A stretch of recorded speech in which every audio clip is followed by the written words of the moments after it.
თვითნებური ნაგავსაყრელი ახალ ბულვარში მდინარე ჭოროხის დელტასთან ზღვასთან ახლოს სამშენებლო მასალებია დაყრილი. მსგავსი უნებართვო ქმედება კანონით ისჯება. ემზარდია სამიზი არ ყვევდა, რატომ ვერ კონტროლდება კანონდარღვევა და რატომ ვერ იცავს სახელმწიფო გარემოს დაბინძურებისგან.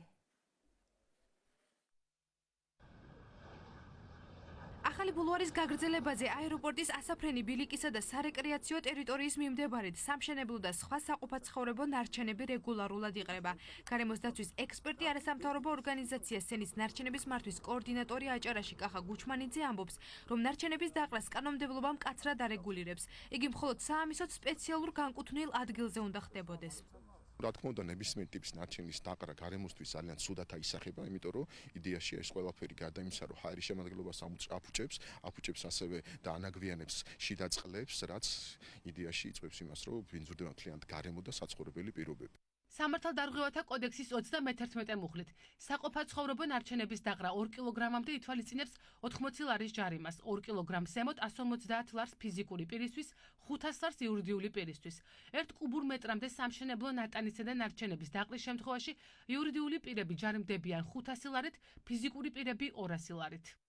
გარემოს დაცვითი ზედამხედველობის დეპარტამენტის აჭარის რეგიონული სამმართველოს განყოფილების უფროსის მიხეილ მარგალიტაძის განცხადებით, ბათუმში სამშენებლო და სხვა სახის ნარჩენებით გარემოს დაბინძურების შემთხვევები ხშირია.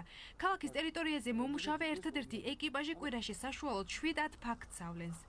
ჩვენს მიერ სისტემატურად ხდება ამ ტერიტორიების კონტროლი, უამრავი ადმინისტრაციული სამართალდარღვევათა ოქმი გვაქვს შედგენილი, მაგრამ სამწუხაროდ ხშირია შემთხვევები, როცა სამართალდამოღების ადგილზე ვერ ხვდებით, მაგრამ ამ შემთხვევაში არ ხდება ისე, რომ ეს რეაგირების გარეშე დარჩეს. ყველა ლოკაცია, სადაც კი არის განთავსებული და არის დანაგვიანება, ხდება ჩვენს მიერ დასურათება, მისი კოორდინატების აღება და შესაბამისად გადაგზავნა დეპარტამენტში, რათა შემდეგ მუნიციპალიტეტს მიეწოდოს აღნიშნული ტერიტორიები დასუფთავების მიზნით. შეფასე ბათუმის დასუფთავებაში ამბობენ, რომ ნარჩენებს ძირითადად ღამის საათებში ყრიან. მოქალაქეები ნარჩენებს ნაგავსაყრელის ნაცვლად ქალაქის დაუსახლებელ უბანში ტოვებენ.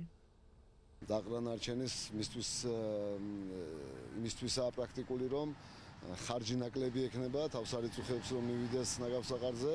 ტერიტორია უნდა შემოიღობოს იმისათვის, რომ არ მოხდეს იმ ნარჩენის იქ შეტანა. ან უნდა განთავსდეს ვიდეო თვალი ალბათ, რომ მოხდეს ეფექტური რეაგირება, თორემ ის რომ ორიგე ჯგუფი დააყენო, ამის რესურსი პრაქტიკულად შეუძლებელი არ გააჩნია ორგანიზაციას და ვერც ექნება.